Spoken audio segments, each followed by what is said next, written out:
संत रामपाल जी महाराज एक ऐसे महान संत जिन्होंने अपनी सतभक्ति, तत्व ज्ञान, करुणा और सेवा के बल पर समाज में नई मिसाल कायम की है।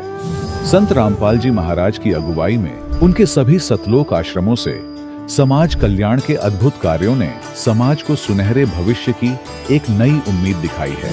संत रामपाल जी महाराज से नाम दीक्षा लेने के बाद लाखों लोगों की लाइलाज बीमारियां जैसे कैंसर, एड्स आदि ठीक हुई। संत जी के ज्ञान से प्रेरित होकर उनके अनुयायियों ने लाखों यूनिट रक्तदान किया। संत जी ने लाखों बहन बेटियों का दहेज मुक्त विवाह करवाया।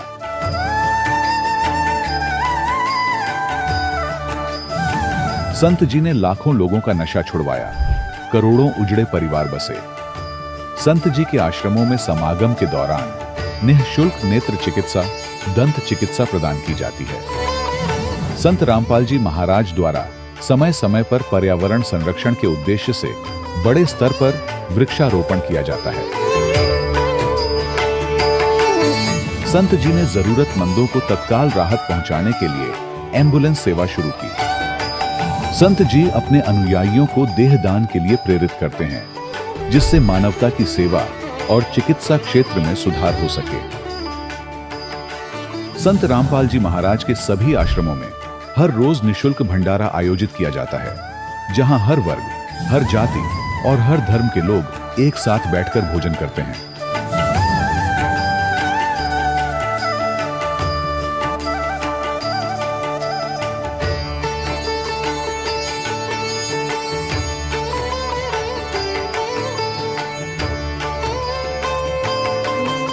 संत रामपाल जी महाराज की अन्नपूर्णा मुहिम ने गरीब और बेसहारा लोगों के जीवन में एक नई ऊर्जा और उम्मीद को जन्म दिया है। घर घर खाद्य सामग्री और जरूरी मदद पहुंचाकर संत रामपाल जी महाराज ने लोगों को दुख और मजबूरी से लड़ने की ताकत प्रदान की है।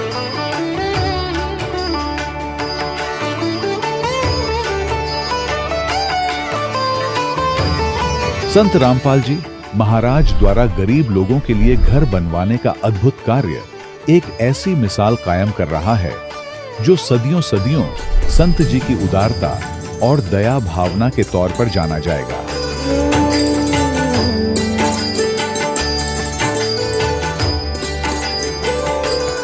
संत रामपाल जी महाराज के आश्रम में हजारों बुजुर्गों को सम्मान और प्यार के साथ जीवन जीने का अवसर मिलता है। उनके खाने, रहने और स्वास्थ्य की पूरी जिम्मेदारी संत रामपाल जी महाराज उठाते हैं। अनाथ बच्चों के लिए संत रामपाल जी महाराज के सभी आश्रम किसी वरदान से कम नहीं। यहाँ उन्हें शिक्षा, संस्कार और भविष्य के लिए बेहतर अवसर प्रदान किए जाते हैं।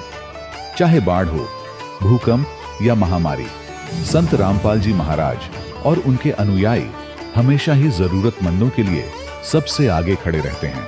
कोविड महामारी के दौरान संत रामपाल जी महाराज के आश्रमों से करोड़ों लोगों के लिए भोजन, दवाइयां और जीवन रक्षक सामग्रियां उपलब्ध कराई गई। चाहे गरीब की मदद हो या किसी शोषित और पीड़ित वर्ग के हक और सम्मान की लड़ाई, संत रामपाल जी महाराज ने हमेशा ही उनकी दबी आवाज को सरकारों तक पहुंचाया है और उन्हें उचित न्याय दिलवाने में अहम भूमिका अदा की है। समाज में आध्यात्मिक और सामाजिक मूल्यों के प्रति जागरूकता लाने में संत रामपाल जी महाराज हर कदम पर मानवता के सच्चे सेवक साबित हुए हैं। संत रामपाल जी महाराज का जीवन हमें सिखाता है कि सच्ची सेवा वही है जो निस्वार्थ भाव से की जाए। आइए हम भी इस महान सेवा के कार्य में इस महान संत से जुड़ें और संत रामपाल जी महाराज से नाम दीक्षा लेकर अपने जीवन को धन्य बनाएं।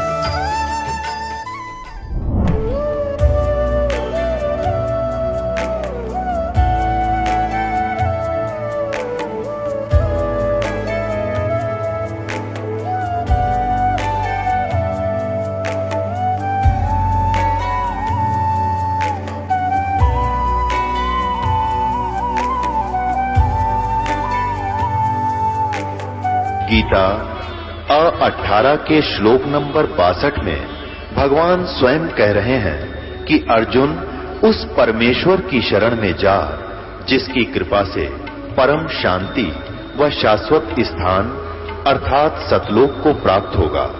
वो परमेश्वर कौन है, कहां है, कैसा है, जानने के लिए कृपया अवश्य सुनिए जगत गुरु तत्वदर्शी संत रामपाल जी महाराज के अमृत वचन। सत साहिब दर्शकों, आज समाज में नैतिकता और अच्छे संस्कारों का पूर्ण रूप से पतन होता जा रहा है।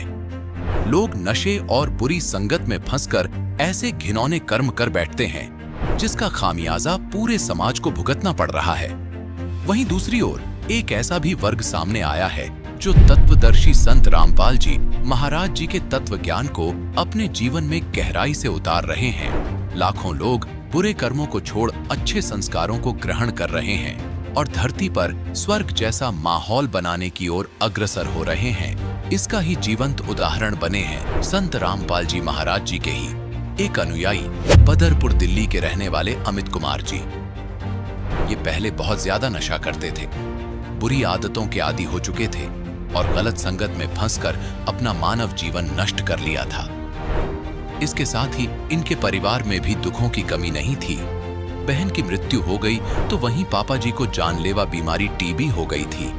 पर हैरानी की बात तो ये है कि जब से इन्होंने संत रामपाल जी महाराज जी का सत्य आध्यात्मिक ज्ञान ग्रहण किया है, तब से ये एक सभ्य व्यक्ति बन चुके हैं और सर्व प्रकार के दुख कष्टों से निजात पा चुके हैं। दर्शकों, अब आपको सुनाते हैं इन्हीं के मुख से इनकी दुखमय से सुखमय जीवन यापन की सच्चाई। नमस्कार सर। नमस्कार सर साहब जी। सर क्या नाम है आपका? सर मेरा नाम है अमित यादव। सर कहाँ से हैं आप? सर मैं दिल्ली बदरपुर से आया हूँ सर। सर क्या काम करते हैं आप? सर मैं दवाइयों का काम करता हूँ, सप्लाई का। सर संत रामपाल जी महाराज से नाम दीक्षा आपने कब ली? सर मैंने संत रामपाल जी महाराज से 2014 जनवरी में नाम दीक्षा ली। सर संत रामपाल जी महाराज से नाम दीक्षा लेने से पहले आप क्या भक्ति साधनाएं करते थे? सर संत रामपाल जी महाराज से नाम दीक्षा लेने से पहले हम एक संत जी से जुड़े हुए थे जो दामाखेड़ा से थे और उनका नाम था रामदास, जो दिल्ली में रहते थे, लकड़पुर में कबीरपंथी थे। वो जो दामाखेड़ा से थे, कबीरपंथी थे। सर आपने बताया कि आप दामाखेड़ा पंथ कबीर पंथियों से जुड़े हुए थे, तो जो भी भक्ति साधनाएं आप करते थे उनसे आपको क्या लाभ मिले? सर लाभ तो कोई नहीं होता था, बल्कि हम बहुत नशा करा करते थे उस टाइम पे और बहुत बिगड़ गए थे बहुत ज़्यादा। जैसे कि हम गांजा पिया करते थे और दारू, और हमने जो है नशे की गोलियां भी खाई हैं, कैप्सूल भी हमने बहुत खाए हैं। और हम उल्टे सीधे हम सुबह घर से निकल जाते थे और पूरे दिन नशा करते रहते थे। हमारे घर वाले बहुत चिंता करते थे, फिर भी हमें कोई ध्यान नहीं था, हम पूरे दिन नशे में रहते थे। और जो है जो भी नशे थे सारे नशे मैंने करे हैं, गुटखा, बीड़ी, सिगरेट, कुबेर, गांजा, और जो है मैंने यहाँ तक कि गोलियाँ भी, इंजेक्शन भी मैंने नशे के लगाए हैं।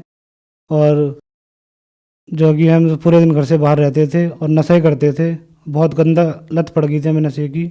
और सर जब हम नशा करा करते थे तो जैसे कि मैं जागरण में भी काम करता था, जो कि माता के जो जागरण होते हैं उसमें काम करा करता था। तो उसमें क्या था कि हम नशा करके सिंगिंग करता था, मैं नशा करके हम सिंगिंग करते थे और वहाँ पे दारू पी के जो है माता के जागरण में सब दारू पिया करते थे, कोई गांजा पीता था जब वो सिंगिंग करते थे, ढोल बजाते थे। और जो है ना वहाँ पे क्या था, हम लड़कीबाजी भी करने लग गए, गलत संगत में पड़ गए थे बहुत। तो वहाँ पे एक लड़की से मेरी दोस्ती हुई थी, तो उसी दौरान उसके 5-7 महीने बाद, 8 महीने बाद उस लड़की ने जो है मेरे ऊपर एक केस डाल दिया था, क्योंकि उनने मुझे कुछ खिला पिला रखा था, तांत्रिक विद्या मेरे ऊपर कर रखी थी। जो वो कहती थी मैं वही करता था और उसके पीछे पीछे जब वो मुझे बुलाती थी, जब मैं जाता था जहाँ बुलाती थी वहीं जाता था। और उसने मुझे जो है मेरा दिमाग, मेरा माइंड घुमा दिया था कुछ खिला के तांत्रिक विद्या से। तो उस लड़की ने मेरे ऊपर ऐसा केस डाल दिया था जो कि बहुत गंदा केस होता है। जो उसने मेरे ऊपर 376 रेप का केस डाल रखा था, 506 जो धोखाधड़ी का केस होता है वो केस डाल दिया था। तो इस चक्कर में मेरे को जो है अगले दिन जब उन्होंने केस डाला था उसके बाद मेरे को पुलिस पकड़ के ले गई थी, उठा के ले गई थी। पहले मुझे कोर्ट में ले गई थी, तो वहाँ मुझे जज ने और वकीलों ने और पुलिस वालों ने बहुत डराया धमकाया कि तेरे को 7 साल की सज़ा हो जाएगी और तूने ऐसा गंदा कर्म क्यों करा। मैंने उनको बताया कि सर मैंने ऐसा कुछ नहीं करा, फिर भी उन्होंने मुझे बहुत डरा धमकाया कि भाई अगर ये साबित हो गया तो तेरे ऊपर जो है 7 साल की सज़ा हो जाएगी। उसके बाद मेरे को वो दिल्ली तिहाड़ जेल में ले गए, जहाँ मुझे उन्होंने बंद कर दिया। और उसके बाद मैं बहुत रोया, बहुत दुखी हुआ। और फिर मुझसे वहाँ काम भी कराया करते थे वो बहुत, जैसे हमारे माता पिताजी जो दामाखेड़ा से जुड़े हुए थे, जो कि रामदास जी गुरुजी थे, जो उनसे जुड़े हुए थे, उनकी भक्ति करते हुए हमारी सिस्टर थी, छोटी बहन थी जो मेरे से छोटी थी, वो एक दिन जो है किसी कारणवश वो फल फ्रूट लेने गई थी। वहाँ एक बड़ा नहर है, नाला है, उस नाले में भीड़ के कारण वो गिर गई। फिर उसके बाद हम उसके ढूंढते रहे। उनकी लाश जो है 3 दिन बाद हमें जो है 50-60 किलोमीटर दूर जाके उस नहर में मिली, जो कि बहुत फूल गई थी। इतनी भक्ति हम करते थे उनकी, दामाखेड़ा वालों की। फिर भी हमारी बहन के संग ऐसा हुआ और उनकी लाश से फूल गई थी, इतनी बदबू आ रही थी उसमें। जो हमारे दामाखेड़ा जी गुरु थे, उनसे हमने बोला ऐसा कैसा हो गया, तो उन्होंने कोई जवाब नहीं दिया इसके ऊपर। और हम बहुत परेशान रहते थे। और जो है मैं तिहाड़ जेल में था उस टाइम पे, बहुत दुख थे। और इसी दुख के कारण पापा मम्मी कई संतों के पास, कहीं बहुत तांत्रिकों के पास जाया करते थे कि इसका कुछ इलाज मिले, क्या करें, बहुत बिगड़ गया लड़का। जब मैं जेल में गया उससे पहले पापा को टीबी की बीमारी थी, और टीबी की बीमारी में हमने डॉक्टरों को बहुत दिखाया, उसमें आराम नहीं आता था। हमने आयुर्वेदिक जो वैद्य थे एक, उनको भी दिखाया था, उनकी भी दवाई हमने लगातार 1 साल लगभग ली, उससे भी हमें आराम नहीं आया। जब दामाखेड़ा जो गुरुजी थे उनकी हम भक्ति करते थे, दामाखेड़ा से जो रामदास जी, उनकी भक्ति से हमें कोई लाभ नहीं मिला और हमें जो है कष्ट पे कष्ट उठाने पड़ रहे थे। सर फिर आप संत रामपाल जी महाराज की शरण में कैसे आए? सर जब मैं तिहाड़ जेल में था, जब हमारे माता पिता ने चैनल पे जब सत्संग देखते थे, वो टीवी पे चैनल उन्होंने लगाया, जब संत रामपाल जी महाराज का सत्संग उन्होंने सुना तो उनकी आत्मा रोई। क्योंकि हम पहले से कबीरपंथी थे, तो हमें मालिक का, परमात्मा के बारे में इतना ज्ञान संत रामपाल जी महाराज हमारे माता पिता को सुनाया, उन्होंने सुना, तो तुरंत अगले दिन वो आश्रम के लिए रवाना हो गए नाम लेने के लिए, और उन्होंने संत रामपाल जी महाराज से नाम दीक्षा ली।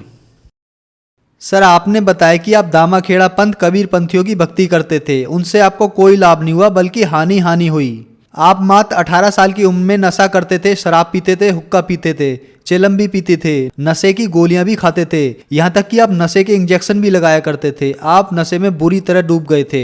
उसके बाद जागरण में जाते थे, नशा करते करते आप सिंगिंग करते थे। आपके ऊपर कष्ट ही कष्ट आए। तो फिर संत रामपाल जी महाराज की शरण में आने के बाद क्या आपको कोई लाभ भी प्राप्त हुए? जब मैं तिहाड़ जेल में था तो हमारे पिताजी बहुत दुखी थे, माता पिताजी जो हमारे गुरु थे रामदास दामाखेड़ा से, उनसे उन्होंने अरदास लगाई, पूछा कि इसका कुछ, हमारे बेटे का जो है इतना दुखी है, कष्ट है, इसका निवारण करो और इसका कैसे क्या करना है। तो उन्होंने सीधा जवाब दे दिया कि मैं इसमें कुछ नहीं कर सकता। जब मैं तिहाड़ में था, जो मेरे पे केस चल रहा था, तो हमारे माता पिताजी ने वकील कर रखा था। जब मुझे तिहाड़ जेल में 15-20 दिन हो गए थे, तो उस वकील ने जो थे वो कुछ करता नहीं था। वो पैसे हम कम से कम 1-1.5 लाख रुपए हमसे ठग चुका था। कहता था बस निकलवा दूंगा और ये कर दूंगा, बोलता रहता था वो, लेकिन उन्होंने कम से कम 1.5 लाख रुपए हमारे माता पिता ठग लिए थे। जब सदगुरु रामपाल जी महाराज से हमारे माता पिताजी ने नाम लिया, उसके बाद लगभग 5-7 दिन बाद जब मेरी मिलाई के दिन था, उस दिन माता पिताजी मेरे से मिलने आए, तिहाड़ जेल में, दिल्ली में है जो। और मेरे को उन्होंने बताया कि बेटा हमने संत रामपाल जी महाराज जो हैं, उनका सत्संग सुन के हमने उनसे नाम दीक्षा ले ली है, और आप भी ऐसा करा करो और संत रामपाल जी महाराज की जय बोल के प्रणाम करा करो, तो परमात्मा आप पे दया करेंगे। तो मैं जो है डेली, फिर पहले वहाँ जेल में मैं देवी देवताओं की, हनुमान जी की और शंकर जी की बहुत भक्ति करा करता था। फिर हमारे पिताजी ने जब से मना कर दिया, मैंने वो छोड़ दी और मैं प्रणाम करने लग गया, संत रामपाल जी महाराज से गुहार लगाने लग गया, परमात्मा से प्रार्थना करने लग गया, परमात्मा मुझे बताओ।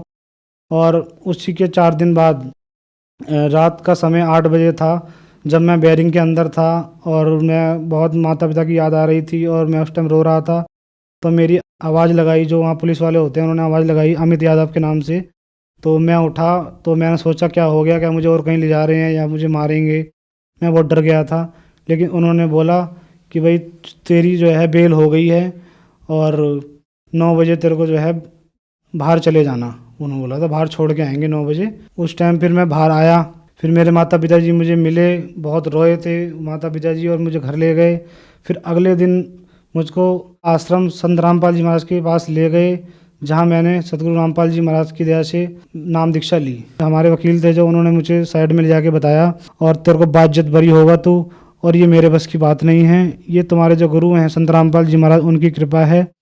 और ऐसे बहुत केस होते हैं, जितने भी केस हम पे आए हैं उन केसों में सब पे सजा होती है, लेकिन तेरा एक ऐसा केस देखा है तेरे गुरुजी की दया से जो तू बाइज्जत बरी हो जाएगा। और मैंने फिर पूछा वकील साहब से, मैंने वकील साहब क्या हुआ, तो उन्होंने बोला बेटा तेरे गुरुजी की दया से तू बाइज्जत बरी हो गया है और ये तेरे गुरुजी की दया है और इसमें हमारा कोई सहयोग नहीं है, संत रामपाल जी महाराज ने किया है। जब मैं संत रामपाल जी महाराज से नाम दीक्षा नहीं ली थी, उससे पहले मैं बहुत नशा करा करता था, नशे में पूरा घिर चुका था।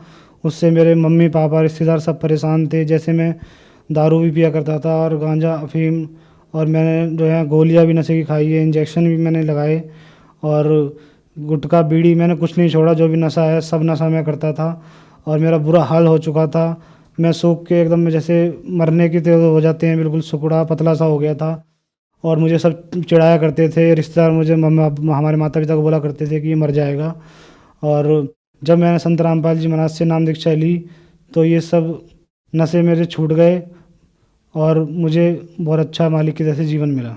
मैं एक लाभ और बताता हूँ कि जब मेरी शादी हुई थी तो उसके बाद 1 साल हो गया, धीरे धीरे 2 साल हो गए, तो हमारे जो है बच्चे नहीं होते थे। तो 2 साल बाद हमें कई लोग बोलते भी थे, जैसे बोलने लग जाते हैं आस पड़ोसी या रिश्तेदार। तो हमारी वाइफ को भी बोलने लग गए थे, जो उल्टा सीधा आजकल समाज में बुराइयाँ फैली हुई हैं, ऐसे बोलने लग गए थे। तो हमने फिर सोच विचार करा, आगे फिर डॉक्टर को जो है दिखाया था। फिर डॉक्टर ने जो है टेस्ट किए थे तो उसने बताया था कि आपके जो है बच्चा नहीं हो सकता है। और क्योंकि आप फिर मेरे से पूछा था उन्होंने क्या क्या नशा करते थे, तो मैंने बताया था जैसे मैं गांजा पीता था और दारू भी पीता था, और मैंने जो है कैप्सूल खाए नशे के, इंजेक्शन भी लगाए हैं। तो उन्होंने बोला था कि जो धूम्रपान आप करते थे नशे की वजह से आपके कीटाणु जो है नील हो गए हैं और इसकी वजह से आप बाप नहीं बन सकते। तो जब मैंने संत रामपाल जी महाराज से उसके 1 साल बाद, मतलब शादी के 3 साल बाद, जब मैंने संत रामपाल जी महाराज से नाम लिया और मालिक से हृदय में अपने प्रार्थना लगाई मालिक से, तो फिर संत रामपाल जी महाराज की दया से फिर मेरे लड़का हुआ। और उसके 1 साल बाद ही मेरे एक मालिक की दया से एक लड़की भी हुई संत रामपाल जी महाराज की दया से। और मुझे और भी कई लाभ हुए हैं, जैसे हमारी मम्मी थी, उनके मम्मी के ऊपर जो हमारी बहन नहर में गिर गई थी, उनको जो उनकी आत्मा थी जो उन्हें परेशान करा करती थी, घर में बर्तन फेंकती थी, हमारे पापा मम्मी को हमें मारती थी, उनके ऊपर आ जाती थी और वो बहुत दंगा करती थी घर में और सारा सामान तोड़ देती थी। तो हम उनको नाम दीक्षा लेने से पहले, संत रामपाल जी महाराज से नाम दीक्षा लेने से पहले, हम उनको एक सहारनपुर में कोई तांत्रिक बैठते हैं उनके पास ले गए थे। तो उन्होंने हमें बताया था कि मैंने आपकी जो लड़की है उसकी आत्मा को बांध लिया है और अब ये नहीं आएगी। फिर हम घर आ गए थे, उसके 3 दिन बाद वो फिर आ गई और फिर वैसे ड्रामा करने लगी। और इससे हमें निजात जब मिली, जब हमने संत रामपाल जी महाराज से नाम लिया, जब से मम्मी बिल्कुल ठीक हैं और परमात्मा की सेवा करती हैं, भक्ति करती हैं। सर, जो समाज आज आपको देख रहा है, आप उन्हें क्या संदेश देना चाहते हैं? मैं सभी भगत समाज को यही संदेश देना चाहता हूँ कि पूर्ण परमात्मा धरती पे आ चुके हैं और संत रामपाल जी महाराज का सत्संग सुने चैनल पर और ज्ञान को समझें, गीता वेदों में मिलाएं, किसी का कहना ना माने, किसी गुरु के चक्कर में ना पड़ें। गीता वेदों में संत रामपाल जी महाराज जो बताते हैं उनको मिलाएं और सतगुरु रामपाल जी महाराज से नाम दीक्षा लेके अपना कल्याण करवाएं। सर, आज का युवा नशे में लिप्त है। नशा एक बहुत बड़ी बीमारी बनता चला जा रहा है। आप भी बहुत सारा नशा करते थे, और जो लोग नशा करते हैं और बहुत सारे पैसे खर्च करने के बाद भी वे अपना नशा नहीं छोड़ पा रहे हैं, तो क्या संत रामपाल जी महाराज से उनका नशा छूट सकता है? हाँ जी, जैसे मैं नशा करा करता था, संत रामपाल जी महाराज की दया से मेरा नाम दीक्षा लेते ही सारा नशा छूट गया। ऐसे ही जो मेरे भाई और बुजुर्ग जो भी हैं जो नशा करते हैं, उनको मेरा संदेश है संत रामपाल जी महाराज की दया से कि जो है नशे को त्यागें और संत रामपाल जी महाराज से नाम दीक्षा लें। और संत रामपाल जी महाराज से नाम दीक्षा लिए बिना आपको नशा नहीं छोड़ सकते। सरकार भी बहुत सी अभियान चलाती है नशे के ऊपर, और लेकिन उसमें कुछ फ़ायदा नहीं होता। अगर नशा छूट सकता है तो सिर्फ संत रामपाल जी महाराज की शरण में आके नशा छूट सकता है, अन्यथा कहीं नहीं। सर, संत रामपाल जी महाराज की शरण में कैसे आ सकते हैं? चैनल पर संत रामपाल जी महाराज का सत्संग आता है, जिस सत्संग में नीचे पीली नंबर प्लेट पे जो है नंबर आते हैं, फ़ोन नंबर आते हैं, उन पे फ़ोन करके आप नामदान सेंटर के जगह जगह हर क्षेत्र में, हर ज़िले में संत रामपाल जी महाराज के नामदान सेंटर खुले हुए हैं। वहाँ से आप नाम दीक्षा लेके अपनी भक्ति करें और अपना कल्याण करवाएं। धन्यवाद सर। धन्यवाद सत साहिब। दर्शकों, अभी आपने सुने संत रामपाल जी महाराज से दीक्षा प्राप्त करके सुखी हुए भक्त के अनुभव। अब देखिए जगत गुरु तत्वदर्शी संत रामपाल जी महाराज के मंगल प्रवचन। हमने ये लेना है कि ये ओम नाम है इसकी पूरी गीता में, पूरी श्रीमद् भगवत गीता में और कोई मंत्र नहीं है जाप करने का, केवल एक ओम मंत्र है। ये है ब्रह्म का, ये कहता है मुझ ब्रह्म का। ओम इति एकाक्षरम ब्रह्म व्यवहारन माम अनुसमरन ये प्रयाति तजम देहम स याति परमाम गतिम। ये ब्रह्म बोल रहा है श्री कृष्ण में प्रवेश करके अपने सत्र का ज्ञान तो सही बता रहा है, लेकिन हम भ्रमित थे कि श्री कृष्ण जी बोल रहे हैं।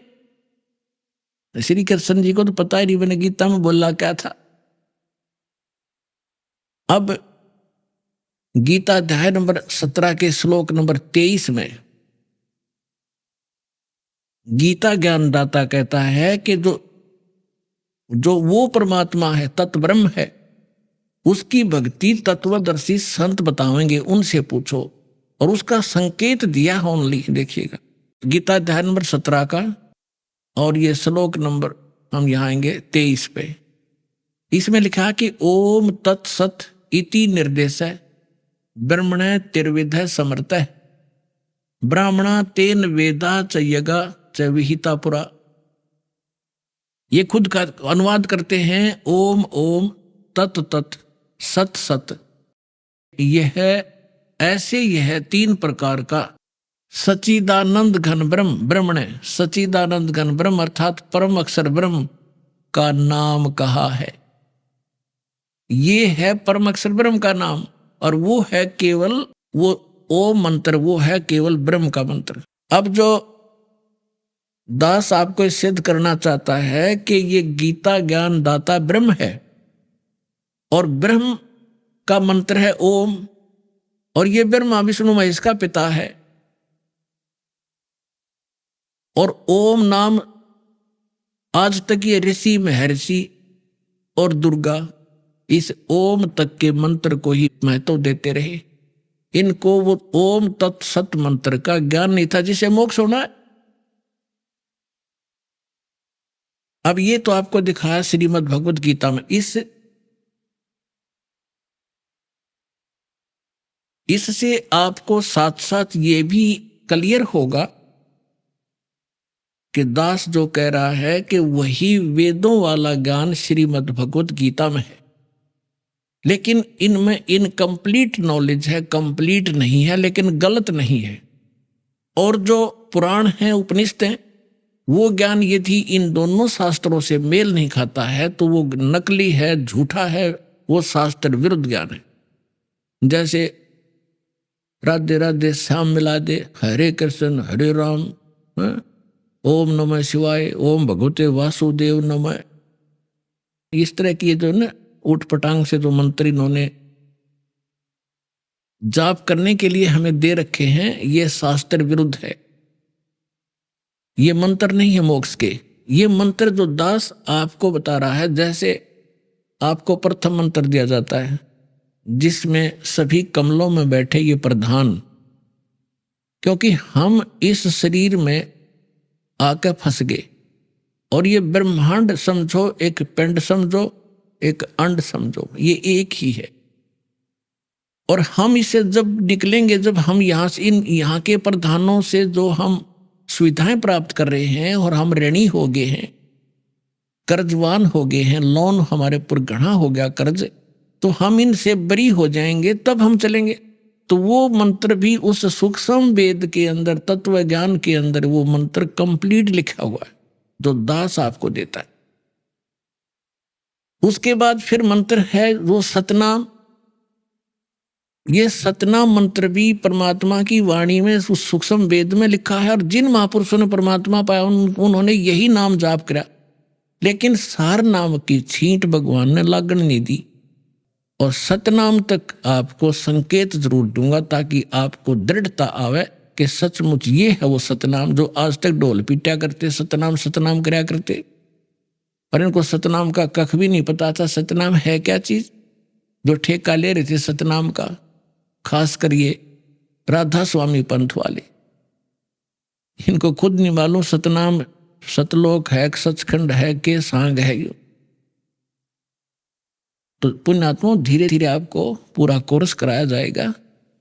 नए बच्चे आते हैं, ये सामूहिक शिक्षा स्थल है, इसमें प्रथम कक्षा के बालक भी आते हैं, इसमें दूसरी कक्षा के भी हैं, इसमें 10वीं वाले भी हैं, इसमें PhD वाले भी हैं, और MA B.Ed वाले, BSc वाले भी हैं। तो उन सबके सत्र का थोड़ा थोड़ा ज्ञान इसमें सामूहिक बताया जाता है।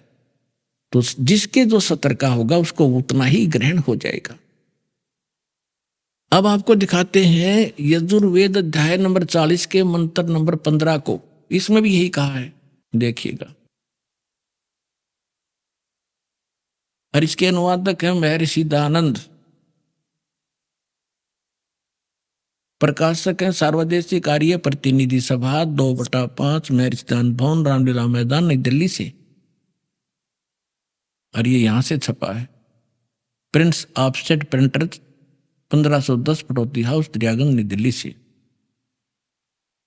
ये देखिएगा यजुर्वेद भाषा भाष्यम 44वां अध्याय 40वां अध्याय, और यहां ये 15वां मंत्र है। इसमें क्या लिखा है कि वायु अनिलम अमृतम अथिदम भस्मांतम शरीरम ओम करतो समर किलबे समर करतुम समर। कितना सिंपल मंत्र है। और इस अनुवाद करता नाड़ी ने महर्षि दयानंद ने अड़ंगा कर रखा है। क्या लिखा है? करतो माने हे कर्म करने वाले जीव तू शरीर छूटते समय। अब ये ओम मंत्र है ना, ओम, इस क्योंकि इनका अनुवाद कर रहा है ये करतो, ये ओम ब्रैकेट में ले लिया। अब इसने आगे ये नहीं लिखा कि ओम नाम को स्मरण कर, क्योंकि ये खुद अज्ञानी था। अनुवाद भी अड़ंगा कर दिया। यहां लिखना था ओम ओम, जैसे श्रीमद् भगवत गीता के अनुवादकर्ताओं ने ओम प्रणव लिखा है, ऐसे लिखना था यो, इस ओम का जाप कर। और इसने क्या कर दिया देखिए, बालक भी समझ ले इसको। इसने लिखा कि कर्तो माने हे कर्म करने वाले जीव तू शरीर छूटते समय ओम, इस नाम वाच्य ईश्वर को स्मरण कर, ना कि ओम को स्मरण नहीं कर। है ना अज्ञान इसका। यहां लिखना था इस ओम को स्मरण कर। कृपया माने अपने सामर्थ्य के लिए परमात्मा और अपने रूप का स्मरण कर। कर्तव्य माने अपने किए का स्मरण कर।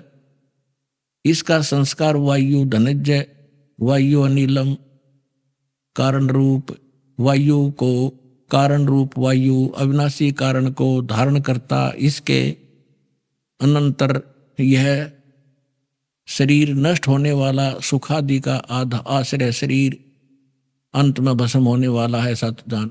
ये कोई है सिर पैर इसका? है कोई अनुवाद इसका? इसका शर्म दर्द हो जाए अनुवाद न पढ़ के आदमी के। क्या निष्कर्ष दिया इसने? इसका सीधा सा अर्थ है वायु अनिलम अथिदम भस्मांतम शरीरम, और ओम करतो समर। करतो माने काम करते करते ओम का सिमरण कर, और किलबे माने कलबलाहट के साथ, विशेष कसक के साथ, विशेष तड़फ के साथ भगवान का सिमरण कर इस नाम का। और कर्तुम माने अपना मूल उद्देश्य जानकर मनुष्य जीवन का काम ही भक्ति करना है। इस उद्देश्य से परिचित होकर ओम नाम का जाप कर। और जब शरीर छोड़कर जाएगा, तेरा जो प्राण है, वायु माने प्राण, जीव, तेरा जो जीव है, जब तू शरीर छूटेगा तेरा, उस समय इस ओम नाम के जाप से जितना अमृतो, जो परम गति तेरी होनी है, इस तक होएगी। और यही श्रीमद् भगवत गीता अध्याय नंबर 8 के श्लोक नंबर 13 में गीता ज्ञानदाता कहता ओम इति एकाक्षरम ब्रह्म विवरण माम अनुसमरण ये प्रयाति तजन देहम सयाति परमाम गति। मुझ ब्रह्म का केवल एक ओम मंत्र है। अब इन दोनों सदग्रंथों से मिलकर इसका निष्कर्ष सही निकलेगा। और तीसरा परमात्मा वाला ज्ञान तो सारा अंधेरा हटावेगा, उसको हम बाद में छेड़ेंगे। तो पहले आप जिन सदग्रंथों पर आधारित हैं इन्हीं में प्रमाणित किया जाए, ताकि आपकी बुद्धि आगे कैच करने योग्य हो कि आगे भी जो बोलेगा दास सारी सच्ची होंगी। अब इन दोनों सदग्रंथों से, पवित्र वेद और पवित्र गीता से ये सिद्ध हो गया कि दोनों एक ही जैसा ज्ञान रखते हैं। अब इसमें थोड़ा सा 40वें अध्याय का 10वां मंत्र और दिखाता हूं आपको। ये देखिएगा, ये 44वां अध्याय 40वें अध्याय का, और ये मंत्र है 10वां। इसमें क्या लिखा है? हे मनुष्य, जैसे धीराणाम मेधावी योगी विद्वानों से, धीराणाम माने तत्वदर्शी संतों से जो वचन सुनते हैं, ये वेद ज्ञानदाता कह रहा है, जैसे गीता में कह रहा हुआ है जो का तुम। और वे जो लोग हमारे लिए विचक्षरे माने विस्तार पूर्व कहते हैं, जो वे लोग संभवात माने संयोग जन्य कार्यों से, असंभवात माने उत्पन्न नहीं होने वाले कारण से। ये तो अटपट कर रहा था, इन्होंने तो भांग का टूटा मार के और बैठ जाता जो एंड बेंड लिख अनुवाद कर दिया मैं ऋषि मान्य रहे थे इसने। अब इसमें संभवात माने उत्पन्न होना, ये स्पष्ट है इन्हीं के शब्दों में। असंभवात माने उत्पन्न नहीं होने वाला, और संभवात माने जन्य यानी उत्पन्न होने वाला। संभवात माने उत्पन्न होने वाला, इसका सीधा सा अर्थ है कि कोई तो आहु माने कहते हैं, कोई तो कहते हैं कि परमात्मा उत्पन्न नहीं होता, और कोई कहते हैं कि परमात्मा उत्पन्न होता श्री राम और श्री कृष्ण रूप में। तो इसमें लिखा है कि हे मनुष्यों, जैसे हम लोग इन तत्वदर्शी संतों विद्वानों से जो वचन सुनते हैं और वो बताते हैं, वो लोग हमारे साथ विस्तार के साथ हमें बताते हैं, तो उनको तुम भी सुनो। जो गीता ज्ञानदाता कहता है, जो वो बताना चाहते हैं उनको तुम भी सुनो। इससे सिद्ध है कि वेद में कंप्लीट ज्ञान नहीं है, जैसे गीता का ज्ञान है वैसा ही है। गीता अध्याय नंबर 4 के श्लोक नंबर 34 में कहा कि उस तत्व ज्ञान को जो सच्चिदानंद गण अपने मुख से बोलते हैं, वो तत्व ज्ञान है, उसको तत्वदर्शी संतों के पास जाकर समझ। देखिएगा, अब श्रीमद् भगवत गीता उठा ली हमने,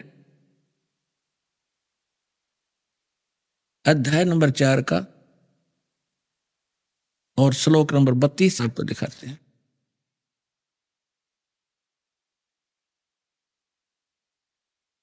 ये देखिएगा, गीता अध्याय नंबर 4 का ये श्लोक नंबर 32 है। इसमें इन्होंने यहां गड़बड़ कर दी। इसमें एक ब्रह्मणे शब्द है, ब्रह्मणे मुखे। इन्होंने अनुवाद किया है कि इस प्रकार और भी बहुत तरह के यज्ञ, यज्ञ माने यज्ञ यानी धार्मिक अनुष्ठान, इन्होंने ब्रह्मणे का अर्थ कर दिया वेद की वाणी में, मुखे माने वाणी में। यहां लिखना था सच्चिदानंद घन ब्रह्म परम अक्षर ब्रह्म ने जो अपने मुख कमल से बोली वाणी उसमें। अब ये ब्रह्म जहां ये विचलित हो गए वहां अनर्थ कर डाले इन्होंने, ब्रह्मणे का अर्थ यहां वेद लिख दिया। और यहां देखना 17वें अध्याय का भी आपने पढ़ा था, 17वें अध्याय का जो 23वें श्लोक में ये ब्रह्मणे शब्द है, यहां विचलित नहीं हुए। ये 17वें अध्याय का गीता श्रीमद् भगवत गीता का ये 23वां श्लोक है। इसमें है ओम तत्सत निर्देश है ब्रह्मणे, ये ब्रह्मणे शब्द है, उसमें भी है त्रिविध समर्थ है। इसमें इन्होंने सही किया कि ओम ओम तत् सत सत, ऐसे ही 3 प्रकार का ब्रह्मणे माने सच्चिदानंद घन ब्रह्म यानी परम अक्षर ब्रह्म का नाम कहा है। ये परम अक्षर ब्रह्म सच्चिदानंद घन ब्रह्म यानी ब्रह्म से अन्य कोई ब्रह्म है। तो यहां इन्होंने ब्रह्मणे का अर्थ वेद की वाणी कर दिया। अब चौथे अध्याय का 32 में फिर आगे यहां लिखा है कि इस प्रकार और भी बहुत तरह के यज्ञ, यज्ञ माने धार्मिक अनुष्ठान, सच्चिदानंद घन ब्रह्म की वाणी, मुखे माने उसने अपने मुख कमल से बोली उस वाणी में, विस्तार से कहे गए हैं। उन सब को तू कर्म जान यानी काम करते करते हठ योग से नहीं, जैसे अभी आपने यजुर्वेद अध्याय नंबर 40 के मंत्र 15 में पढ़ा, ओम करतु समर किलबे समर और करतुम समर। सूक्ष्म वेद में लिखा है नाम बैठत नाम उठत नाम सोवत जागवे, नाम खाते नाम पीते नाम सेती लागवे। यानी काम करते करते सिमरण कर, चलते फिरते सिमरण कर, भगवान को भूलना मत। जब भी समय मिले उसी समय उसको याद कर। गीता अध्याय नंबर 8 के श्लोक नंबर 5 और 7 में गीता ज्ञानदाता भी कहता है कि अर्जुन यदि मेरी भक्ति करनी है तो युद्ध भी कर और मेरा सिमरण भी कर। यानी युद्ध से कठिन काम नहीं होता, उसमें भी सिमरण करना। और ये हठ योग और जंगल में जा बैठना, खड़े होकर तब करना, ये कहां से लाए? ये शास्त्र विरुद्ध साधना थी। अब इसमें क्या लिखा है कि वो जो ज्ञान है, जो सच्चिदानंद घन ब्रह्म अपने मुख कमल से जो वाणी बोलता है, कबीर वाणी, उसमें विस्तार से कही गई है, वो तत्व ज्ञान है। अब चौथे अध्याय के 34वें श्लोक में देखो। अब 34वें श्लोक में क्या कहा है कि जो ज्ञान, उस ज्ञान को जो सच्चिदानंद घन ब्रह्म अपने मुख से बोलते हैं, उस वाणी को, उस तत्व ज्ञान को, उस ज्ञान को तू तत्वदर्शी ज्ञानियों के पास जाकर समझ। यानी गीता में ज्ञान नहीं है वो, और उनको भली भांति दंडोत प्रणाम करने से, उनकी सेवा करने से, कपट छोड़कर सरलता पूर्वक प्रश्न करने से वे परमात्म तत्व को भली भांति जानने वाले, यानी गीता ज्ञानदाता से अन्य कोई परमात्म तत्व है, परमात्म तत्व को भली भांति जानने वाले तत्वदर्शी संत, यानी तत्वदर्शी संत, तत्वदर्शी न, वो ज्ञानी महात्मा तुझे तत्व ज्ञान का उपदेश करेंगे। इति सिद्धम के गीता के अंदर वो तत्व ज्ञान नहीं है। और ये ओम नाम ब्रह्म का है। ओम के जाप से क्या उपलब्धि होती है, कौन सी परम गति होती है, अब ये निष्कर्ष निकालते हैं। इसके साथ साथ ये भी निष्कर्ष निकालेंगे कि ब्रह्मा विष्णु ये महेश ये भगवान नहीं है, ये ईश नहीं है।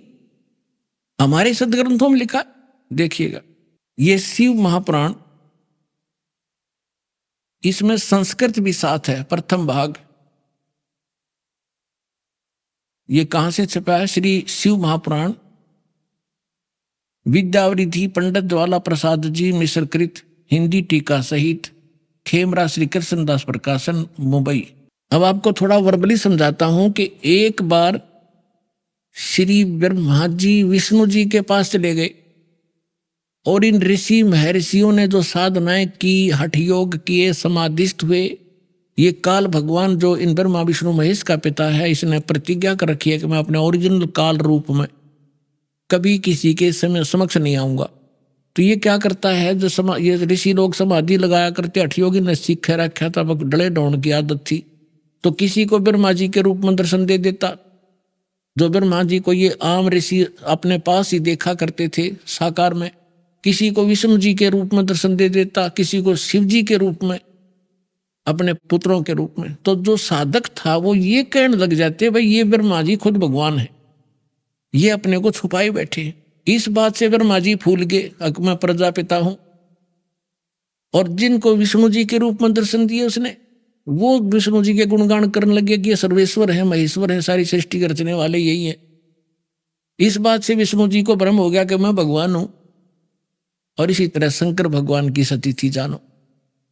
अब एक दिन ब्रह्मा जी चले गए विष्णु जी के पास। विष्णु जी अपने सारे नौकर नाकरों के पास आराम से लेटा था। यहां तक मान बढ़ाई हुई तो बहुत बुरी है ना। और ब्रह्मा जी आए, जब ये खड़े नहीं हुए और न ही सत्कार किया, अकदे मेरी बेइज्जती हो जाए, विष्णु जी ने सोची। तो ब्रह्मा जी ने कहा कि मैं तेरा बाप आया हूं और तू मुझे देखकर आकड़ पाड़ा है। विष्णु जी बोला कि मैं तेरा बाप हूं, तो मेरी नाभि कमल से उत्पन्न हुआ है। ब्रह्मा जी कहने लगे कि नहीं, सारा संसार मेरे से उत्पन्न हुआ है और मैं सर्वेश्वर हूं, सबका उत्पन्न करता हूं। इस बात पर दोनों का झगड़ा हो गया।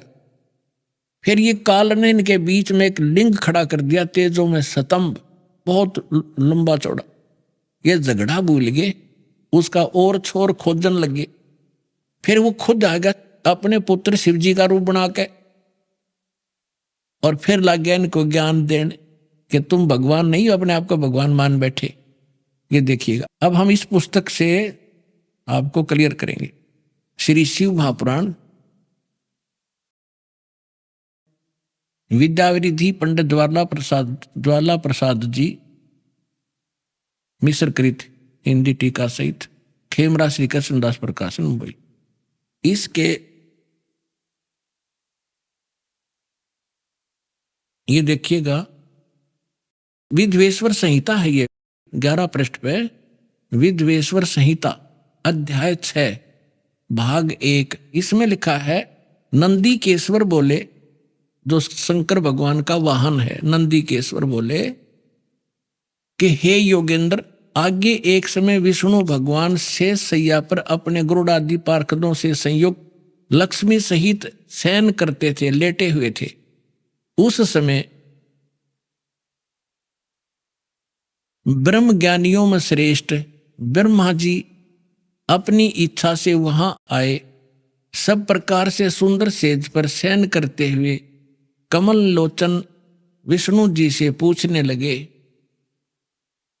तुम कौन हो जो मुझे देखकर अभिमानी पुरुष के समान शयन करते हो? हे वत्स, हे बेटा। ब्रह्मा जी बोले विष्णु ने, विष्णु जी से कहने लगे कि हे बेटा उठो, मैं तेरा जनक आया हूं। हे वत्स उठो, देखो मैं तुम्हारा स्वामी आया हूं। आए हुए गुरु को देखकर, गुरु माने बड़े को, जो अभिमान करता है उस द्रोही मूड का प्रायश्चित होना उचित है। यह सुनकर विष्णु जी के अंतर में तक क्रोध हुआ, अंदर तक घना गुस्सा हुआ, पर ऊपर तक शांत, लोग दिखावा शांत रहा, बाहर से शांत रहे और बोले कि वत्स, ए बेटा तुम्हारा मंगल हो, बैठो, इस आसन पर विराजो। इस समय तुम्हारा नेत्र कुटिल और मुख वक्र क्यों हो गया, यानी टेढ़ी आंख क्यों कर रहा है तू? आजा, बैठ जा बेटा। ब्रह्मा जी बोले, हे वत्स, हे बेटा विष्णु, तुमको समय के प्रभाव से अभिमान है। हे पुत्र, मैं तुम्हारा रक्षक और जगत का पिता हूं। विष्णु जी बोले, ये सब जगत मुझ में स्थित है, तुम चोर के समान किस प्रकार अपना कहते हो? तुम मेरी नाभि कमल से उत्पन्न हुए हो, इससे मेरे पुत्र हो, मुझे पुत्र कहना व्यर्था है। तो देखो पुण्यात्माओं, ये हमारे आचार्य शंकराचार्य, ये भी तो हमारे धर्मगुरु, इनकी पूजा करवाया करते। बालका तो भी कमजोर बुद्धि के व्यक्ति है। एक 4ठी कक्षा के बच्चे लड़ा कर आपस में, और फिर टीचर उनसे पूछता है क्यों झगड़ रहे थे, इधर आओ। वो उनमें से कहता, जी ये यूं बोला, मैं तेरा बाप। वो दूसरा कहता, ना जी पहले यूं बोला, अग मैं तेरा बाप, इसलिए लड़े थे हम, एक दूसरे को नो पकड़ रहे थे। ये हमारे भगवान लड़ा आपस में, वो कह मैं तेरा बाप, वो नो कह मैं तेरा बाप, तू मेरा बेटा।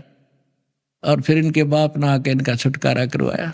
अब ये तो प्रसंग आगे ज्यादा ना बताकर, क्योंकि विषय आज थोड़ा सा दूसरा है। अब ये क्या हुआ कि फिर वो काल आ गया इनका पिता इनके बीच में, और उसने आके फिर इनको समझाया कि तुम भगवान नहीं हो। देखिएगा, और दिखाता हूं थोड़ा, एक झलक और रहेगी थोड़ी सी। अब हम ये 11 पृष्ठ पढ़ रहे हैं विद्वेश्वर संहिता का। यहां आ गया, नंदी केश्वर बोले, यहां तक हमने पढ़ लिया, इससे मेरे पुत्र हुए, मुझे पुत्र कहना व्यर्थ है। नंदी केश्वर बोले, इस प्रकार ब्रह्मा विष्णु दोनों ही रजोगुण से मुग्ध होकर विवाद करने लगे, लड़न लगे। मैं श्रेष्ठ हूं, मैं स्वामी हूं, ऐसा कहकर एक दूसरे को मारने की इच्छा से युद्ध करने में उत्सुक हुए। संपूर्ण देवता विमान में बैठकर उस महाअद्भुत युद्ध को देखने चले आए, और आकाश में उनके ऊपर फूल बरसाने लगे। देख लो आगे देवता, अरे थरा गजब। दो ये दकट के मरने तैयार हो रहे दोनों भाई, और देवता ऊपर तो फूल बरसावे, कहाँ कर दो काम, मरो लड़के, शाबाश, बहुत अच्छा काम कर रहे हो। ये थे हमारे, जो हम जिनको इष्ट और जिन ग्रंथों को हम सत्य मानकर पढ़ा करते। इसमें खाक ज्ञान है। दो भाई लड़ रहे हों तो भला पुरुष बीच में बढ़ा करे, बचाव करा करे, ना भाई नाश हो जाएगा, झगड़ा नहीं करा करते। अरे देवता फूल बरसावे, खूब सारा युद्ध बढ़िया लड़ो, मरो कटके, देखो कौन सा तगड़ा है। अब जब ये खुद आ गया, उनके बीच में खड़ा हो गया, स्तंभ खड़ा कर दिया, रविश अपने पुत्र शिवजी के रूप में खड़ा हुआ है काल।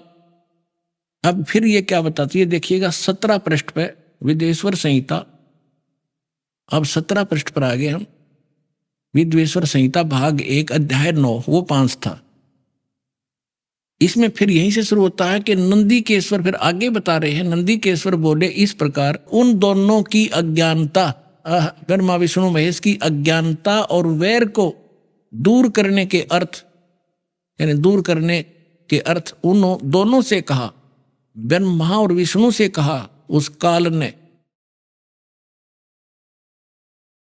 वो भगवान जो आया था उसने क्या बताया कि मेरे सकल और निष्कल भेद से दो रूप हैं, परंतु और ईश्वर नहीं। इस कारण से उनके दो रूप नहीं हो सकते। पहला सतम रूप जो पिलर खड़ा कराया था, पीछे मूर्तिमान जो शिव के रूप में खड़ा हुआ वो रूप धारण किया, तो इससे ब्रह्म रूप निष्कल, निष्फल नहीं निष्कल है, वो निराकार है। और ईश्वर रूप सगुण, मैं शंकर रूप में तो सगुण हूं, और वो सतम खड़ा कर दिया था वो निष्कल था। अभी आपने सुने संत रामपाल जी महाराज के मंगल प्रवचन।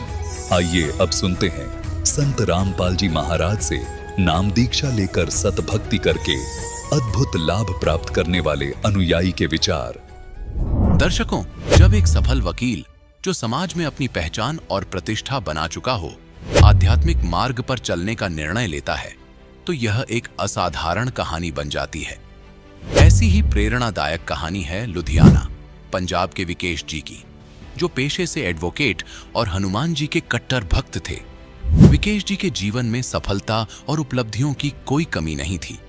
वे स्वयं को विद्वान और अपने ज्ञान पर गर्व करते थे, लेकिन इस बाहरी सफलता के पीछे उनका जीवन दुख और संघर्ष से भरा हुआ था। उनकी शराब पीने की आदत ने उन्हें इतना जकड़ लिया था कि वे पूरी रात घर के बाहर बिता देते थे, बिना यह जाने कि उनकी गाड़ी कौन चला रहा है और कौन उन्हें शराब पीने पर मजबूर कर रहा है। लेकिन फिर एक दिन उनकी जिंदगी ने एक नया मोड़ लिया। इन्हें प्राप्त हुई जगत गुरु तत्वदर्शी संत रामपाल जी महाराज द्वारा लिखित पुस्तक ज्ञान गंगा। धीरे धीरे ज्ञान को समझते हुए इन्होंने संत जी से नाम दीक्षा ग्रहण की और तब से उनका जीवन पूरी तरह बदल गया। शराब की लत जो इन्हें भीतर से खाई जा रही थी, एक झटके में छूट गई। न केवल इन्होंने नशे से मुक्ति पाई, बल्कि इनके जीवन में और भी कई चमत्कारिक बदलाव आए। सुनिए ये अनसुनी कहानी, कैसे एक एडवोकेट ने सच्चाई को किया स्वीकार और पूर्ण संत का किया आभार। नमस्कार सर। नमस्कार जी। सर क्या नाम है आपका? मेरा नाम विकेश जाम्ब है जी। मैं लुधियाना से हूँ और एडवोकेट हूँ लुधियाना डिस्ट्रिक्ट कोर्ट लुधियाना में। सर संत रामपाल जी महाराज से आपने नाम दीक्षा कब ली? मैंने संत रामपाल जी से नाम दीक्षा 25 दिसंबर 2016 को ली है जी। सर संत रामपाल जी महाराज से नाम दीक्षा लेने से पहले क्या आप कोई भक्ति साधना करते थे? संत रामपाल जी से नाम दीक्षा लेने के पहले मैं कई भक्ति करता था जी। सबसे पहले मैं ये बताऊंगा कि मैं हनुमान जी का परम भगत था जी। तो मैं हर मंगलवार को हनुमान जी के मंदिर में भी जाया करता था, और बाकी दिन मैं रूटीन में मंदिर के आगे भी गुजरता था तो हाथ जोड़ के निकल जाता था। लेकिन मंगलवार वाले दिन मैं हनुमान चालीसा का उच्चारण भी करता था, पढ़ता भी था, और जितना वक्त मंदिर में मुझे लग सकता था मैं उतना बिताता था वहाँ पे। तो सर आप हनुमान जी के परम भक्त थे। जो आप हनुमान जी की भक्ति करते थे उससे आपको क्या क्या लाभ हुए? जब मैं लुधियाना में आया था 19 सितंबर 2001 को जी, तो उसके बाद मैं यहाँ पे आने के बाद जब मेरा धीरे धीरे थोड़ा सा काम चलने लग गया तो मैं बहुत ज़्यादा शराब पीने लग गया जी, बहुत ज़्यादा। तो सर ऐसा था कि शराब पीते पीते कई बार क्या होता था कि रात को जैसे 12 भी बज जाते थे, तो एक्सेस विस्की की वजह से फिर कुछ होश वोश नहीं रहता था, और मैं घर से यहाँ से निकल गए और फिर मतलब पूरी रात में घर नहीं लौटता था।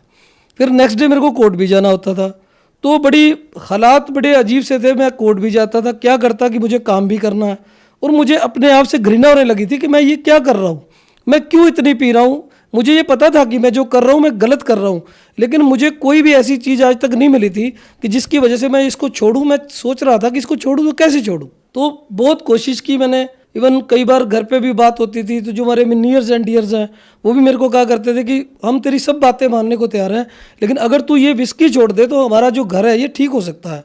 तो मतलब घर की हालत इतनी दयनीय थी, मैं घर नहीं लौटता था, मेरे हालात ख़राब होते थे, मैं रात को परेशान भी होता था, और कभी कभी ऐसे हालात होते थे कि कलह जिसको हम बोलते हैं, मतलब मैं क्या आपको बताऊं कि हालात जो थे बद से बदतर थे, और मैं बहुत खुद परेशान था, लेकिन बहुत कोशिशों के बावजूद भी मैं अपनी विस्की को नहीं छोड़ पा रहा था। इसके अलावा और भी कई व्यसन थे जो मैं किया करता था, और भी बहुत सी गलतियां थी जो मैं किया करता था, लेकिन मैं उनसे उबर नहीं पा रहा था, उनको छोड़ नहीं पा रहा था। बहुत देर से मैं तड़पता था। रात को कई बार मैं लौट के नहीं आता था, मुझे ये लगता था कि कहीं कोई मेरे को मार ही देगा। जब मैं रात को अकेला सड़कों पे घूम रहा हूँ, गाड़ी लेके दूर तक चला जाता हूँ लॉन्ग ड्राइव, और मुझे खुद समझ नहीं आता था कि ये कौन है मुझे भगाया जा रहा है और मैं कहाँ जा रहा हूँ, मुझे खुद को नहीं पता होता था। नेक्स्ट डे क्योंकि मुझे फिर काम करना होता था तो मैं फिर अपने काम में आके व्यस्त हो जाता था। शाम फिर हो जाती थी, फिर वही रूटीन मेरा शुरू हो जाता था। तो सर आपने बताया कि आप हनुमान जी की भक्ति करते थे और उसके साथ साथ आपको एक शराब पीने की बुरी लत लग गई और उसके कारण आपकी ज़िंदगी नर्क जैसी हो गई। तो फिर आप संत रामपाल जी महाराज की शरण में कैसे आए? सर ऐसा है कि मेरे को शुरू से अध्यात्म में इंटरेस्ट तो था ही। मैं जानना चाहता, मैं सुना करता था कि अक्सर सुना करता था, गुरु गोविंद दोनों खड़े काके लागू पाए, बलिहारी गुरु आपने जिन गोविंद दिया मिलाए। लेकिन मुझे गुरु का ना तो अर्थ पता था, ना मुझे ये पता था कि कोई गुरु भी होता है या गुरु को अपनाना पड़ता है या हमें गुरु की जरूरत होती है अपने जीवन के लिए। मैं अपने आप को ही सबसे बड़ा गुरु समझता था। मुझे ये लगता था कि मेरे से ज़्यादा ज्ञान कहीं भी नहीं है। तो एक दिन क्या हुआ कि उस दिन संडे का दिन था, तो मैं अपने घर पे बैठा हुआ था, तो अचानक किसी ने मेरी डोरबेल बजाई और मैंने सामने देखा तो 3-4 लोग बाहर खड़े थे। उन्होंने कहा जी हम आपको एक बुक देने आए हैं। तो मैंने कहा जी मुझे तो ये बुक नहीं लेना। तो उन्होंने बोला कि ये बहुत बड़ा ज्ञान है, आप इस ज्ञान को एक बार पढ़ो, हम आपसे रिक्वेस्ट कर रहे हैं। तो मुझे ये लगा कि ऐसी हज़ारों किताबें इस दुनिया में चल रही हैं और मेरे पास तो अपनी लॉ की इतनी बुक्स हैं, मैं वो नहीं पढ़ पाता, तो ये किताब मैं कैसे पढ़ पाऊँगा। तो वो भी क्योंकि लॉ की बुक्स तो हमें मजबूरी में पढ़नी पड़ती है क्योंकि हमें अपना काम भी चलाना है, ठीक है ना। तो मेरे ख्याल में मैं भी उसी तरह दुनिया की तरह काम करे जा रहा था। तो जब उन्होंने बार बार मुझे कहा कि ये बुक आप एक बार लेके देखो, आप इसको पढ़ के देखो, ये 20 रुपए की ज्ञान गंगा है, तो मैंने कहा जी मेरे को ये बुक नहीं चाहिए, मेरे को आप ज़्यादा ज्ञान मत दो, मेरे पास बहुत बड़ा ज्ञान है। आप कभी मेरे पास कोर्ट में आओ, मैं आपको बताता हूँ ज्ञान क्या होता है, क्योंकि मेरे पास तो भरा पड़ा था अंदर से ज्ञान, और ज्ञान भी कौन सा जो अज्ञान था। तो जब मैंने वो बुक एक बार उनसे ले ली, वो बुक लेने के बाद मैंने रूटीन में उसको अपने सामने, मेरे टीवी रखा होता था, एलसीडी लगा हुआ था, तो वहाँ रख दी उसके नीचे उसकी ड्रॉज में। तो उसके बाद सर ऐसा हुआ कि कई दिन तक तो वो बुक पड़ी रही। अब मेरे हालात ये हो गए थे कि मैं एक तरफ तो वो बुक को देखता रहता था और दूसरा मैं अपनी ड्रिंक करता रहता था। शाम को 7 बजने के बाद मैं अपना ड्रिंक करना शुरू कर देता था। एक दिन ड्रिंक करते करते मैंने वो बुक उठा ली, उसको थोड़ा सा पढ़ा और उसके बाद फिर वापस रख दी। On the very next day मैंने वो बुक 4 बजे फिर उठा ली और मैंने उसको पढ़ना शुरू किया। वो बुक पढ़ते पढ़ते मेरे को 10:30 बज गए और बुक पढ़ते पढ़ते मेरी आंखों से आंसू निकलने लग गए। और इतने में मेरी जो वाइफ है वो मेरे पास आई कि मेरा छोटा नाम विक्की है, तो मेरे को कहती विक्की आज आप ड्रिंक नहीं करोगे। तो मैंने कहा चल यार ड्रिंक लेके आ, छोड़ इसको। तो मैंने वो बुक रख दी, उसके बाद फिर मैं अपना ड्रिंक करने लग गया। अब धीरे धीरे हालात ऐसे बन गए कि एक तरफ तो संत रामपाल जी का सत्संग चल रहा होता था टीवी पे, और दूसरा मैं उस बुक को पढ़ रहा होता था, तीसरा मैं साथ में ड्रिंक कर रहा होता था। तो मैं ये सोचा करता था भी इनको मैं देखा तो बहुत पहले से करता हूँ अक्सर टीवी पे, लेकिन मुझे समझ नहीं आ रहा था कि क्योंकि मेरे मन में एक विचार बना हुआ था कि जो संत होते हैं उनके भगवे चोले होते हैं, बड़ी बड़ी दाढ़ी होती है, उनकी बड़ी बड़ी जटाएं होती है, जो एक शुरू से मेरे मन में विचार बना हुआ था। तो मैंने देखा कि ये संत कैसे हैं जो बिल्कुल संत लगते ही नहीं हैं, एकदम सिंपल हैं, सिंपल वेशभूषा में हैं। तो फिर मैंने धीरे धीरे जब इनका ज्ञान सुनना शुरू किया और फिर वो ज्ञान गंगा जब मेरे अंदर वो ज्ञान समाना शुरू हुआ, तो धीरे धीरे मुझे ये करते करते 1 महीना बीत गया और मैं संत रामपाल जी के सत्संग सुनने लग गया। वो सत्संग सुनते सुनते मुझे ये लगने लग गया कि ये विस्की जो मेरी अब ये ज़्यादा देर टिकने वाली नहीं है, ये छूट जाएगी। तो मैं अक्सर अपनी वाइफ को कहा करता था कि मैंने इसको अब छोड़ देना, अब मैं पी नहीं पाऊँगा। मुझे ये लगता है कि जो ज्ञान मैंने पढ़ लिया इससे ऊपर, इस विश्व में 21 ब्राह्मण में इससे ऊपर ज्ञान नहीं है, और मेरी आंखें खुलती जा रही हैं। और मैंने फिर अपनी वाइफ को बोला कि अब मैं इसको छोड़ दूंगा, तो वो हंसने लग गई। और मेरे परिवार के जो जितने भी सदस्य थे, मेरे 2 बेटे हैं, तो वो भी मेरे पे हंसने लग गए कि नहीं पापा ये हो नहीं सकता, आप इसको नहीं छोड़ पाओगे, आपकी इतनी लोगों से जान पहचान है, पार्टी है, आप रात भर लेट आते हो, लोगों से मिलते हो, पार्टियों में भी चले जाते हो, तो आप कैसे छोड़ोगे। तो ये बात है कि जी 2 दिसंबर 2016 उस दिन शुक्रवार का दिन था जी। तो मैंने जो लास्ट बोतल मेरे पास पड़ी थी मैंने उसको ख़त्म किया। और उस दिन मेरे को याद है कि उस दिन मैंने अपने बेटे को जोर से आवाज़ लगाई कि क्रिश तू मेरे साथ बाहर चल, मैंने आज के बाद विस्की नहीं पीनी। तो मैंने वो बोतल उठाई, उसमें थोड़ी सी विस्की बच रही थी, तो मैंने उसको बाहर जाके उसको तोड़ दिया। वो 3 बारी में टूटी जी, 3 बारी में जब उसको तोड़ के मैंने फेंक दिया, जब मैंने अपने बेटे को बोला कि आज के बाद मैंने नहीं पियो, वो भी हंसने लग गया। वो कहता पापा ये पॉसिबल नहीं है, आप नहीं छोड़ पाओगे, हम इतने सालों से आपको देख रहे हैं। तो उसके बाद जब ये बात होती रही तो नेक्स्ट डे, उस दिन तो मैंने जो पीनी थी पी चुका था, तो नेक्स्ट डे हमारे जो थे इलेक्शनों के दिन चल रहे थे, हमारे सेक्रेटरी साहब खड़े थे इलेक्शन में, उन्होंने कहा कि देखो मैं तो इलेक्शन हार जाऊंगा अगर आप हमारी पार्टियों में नहीं आओगे। तो मैंने कहा नहीं भाई, ऐसा है कि शायद ये आपका भी लास्ट इलेक्शन है, लेकिन मैं आपकी पार्टियों में जरूर आऊँगा, लेकिन भाई अब मैं पी नहीं पाऊँगा, अब मैं आप लोगों के साथ बैठा करूँगा, आपसे बात करूँगा, लेकिन अब मैं पी नहीं पाऊँगा, मुझे परमात्मा की तरफ से आदेश हो रहा है। तो उसी रात मेरे को संत रामपाल जी ने दर्शन दिए, मेरा हाथ पकड़ा कि बेटा आज के बाद तूने ये विस्की नहीं पीनी। और उस दिन के बाद सर मैंने कभी टच भी नहीं किया विस्की को, मैं छोड़ चुका हूँ सर। इसके बाद मैंने कुछ दिन तो ऐसे चलता रहा। एक दिन जब मैं सुबह सुबह उठा तो मैंने वाइफ को बोला कि चल मेरे साथ चल, मेरे को नाम दीक्षा लेनी है। तो वो भी हैरान हो गई कि नाम दीक्षा, उसको भी नहीं पता था नाम दीक्षा क्या होती है।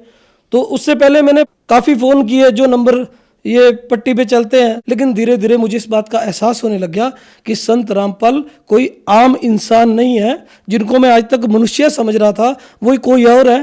कहते हैं गुरु मानुष कर जानते ते नर कहिए अंध, होए दुखी संसार में फिर पड़ हैं यम के फंद। तो जिस गुरु को मैं ये समझ रहा था कि ये कोई मनुष्य है, तो मुझे बाद में धीरे धीरे इस बात का एहसास होने लग गया कि ये परमात्मा की कोई ऐसी लीला है जिसका पार्ट मुझे भी अदा करना है उनके चरणों में। तो धीरे धीरे मैं इस बात को अंडरस्टैंड करने लग गया। और 25 दिसंबर 2016 को मैंने सुबह सुबह 10:30 पे ये नाम दीक्षा ली। और नाम दीक्षा लेने के बाद जो मेरी ज़िंदगी बदल गई और मैं सब नरकों से छूट गया। सर आपने संत रामपाल जी महाराज से नाम दीक्षा ली, उससे पहले आपने बताया कि आपको एक बहुत बड़ी विस्की की लत थी, उसे आपने छोड़ दिया। क्या उसके अलावा संत रामपाल जी महाराज से नाम लेने के बाद आपको लाभ प्राप्त हुए? संत रामपाल जी से मिलने के बाद मेरे को वो लाभ हुए हैं कि जो मैं शब्दों में बयान नहीं कर सकता। सबसे बड़ी बात है कि जो मन का सुकून है, जो मेरे मन में शांति है, जो मुझे ये लगता कि मैं 1 महीने बाद शायद डायलिसिस पे चला जाऊंगा, जिस तरह मैं पी रहा था, जिस तरह मैं अपने जीवन को तबाह किया जा रहा था, तो सबसे बड़ा लाभ तो ये है कि मैं आज अपने घर में बड़े खुशी से रह रहा हूँ और कोई प्रॉब्लम नहीं है मेरे को। मेरी वाइफ, मेरे बच्चे सब मुझे प्यार करते हैं, मैं उनको प्यार करता हूँ और बहुत ही एक सुनियोजित अच्छे ढंग से हम लोग अपने घर को आगे चला पा रहे हैं। और बहुत बढ़िया, मेरी हर तरह की जो परेशानी है वो दूर हो गई है, आध्यात्मिक लाभ भी हुआ है, मन को सुकून है। आज कोई भी मेरे को कोई टेंशन नहीं है।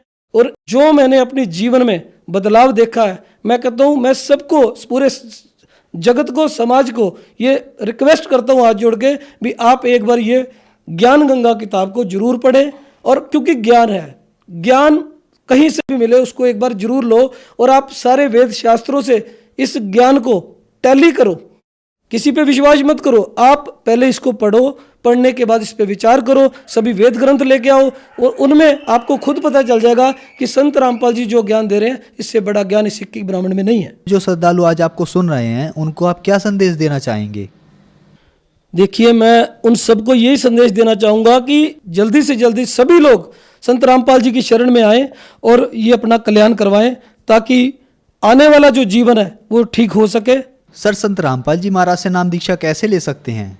सर ऐसा है कि संत रामपाल जी से नाम दीक्षा लेने के लिए जो टीवी चैनलों पे उनका सत्संग आता है उसके नीचे जो पट्टी चलती है उसमें नामदान सेंटरों के नंबर भी लिखे हुए हैं। आप उनसे फोन पे संपर्क करके नामदान की दीक्षा ले सकते हैं। धन्यवाद सर। सत्संग।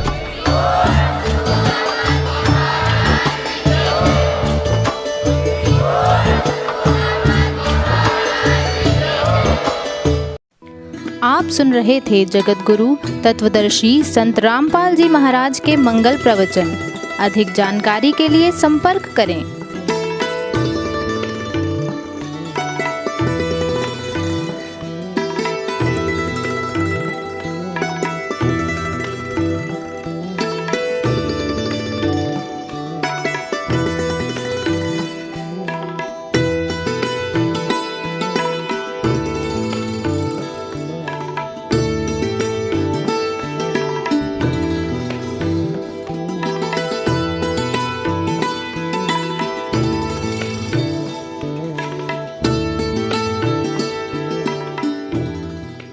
जगत गुरु तत्वदर्शी संत रामपाल जी महाराज जी के पावन सानिध्य में भक्ति की अलख जगाने तथा श्रद्धालुओं को सत्य भक्ति मार्ग का रास्ता दिखाने हेतु कनाडा के लोकप्रिय channel the TV NRI channel पर जगत गुरु तत्वदर्शी संत रामपाल जी महाराज जी के मंगल प्रवचनों का प्रसारण प्रतिदिन सुबह 7:30 बजे से 8:30 बजे तक तथा रात्रि 7:30 बजे से 8:30 बजे तक किया जा रहा है। इस सत्य भक्ति मार्ग को अपनाने के लिए अधिक से अधिक सत्संग प्रसारण देखें। इस सत्संग प्रवचन का सीधा प्रसारण संत रामपाल जी महाराज लाइव सत्संग YouTube चैनल और जगत गुरु संत रामपाल जी महाराज Facebook पेज पर भी देख सकते हैं।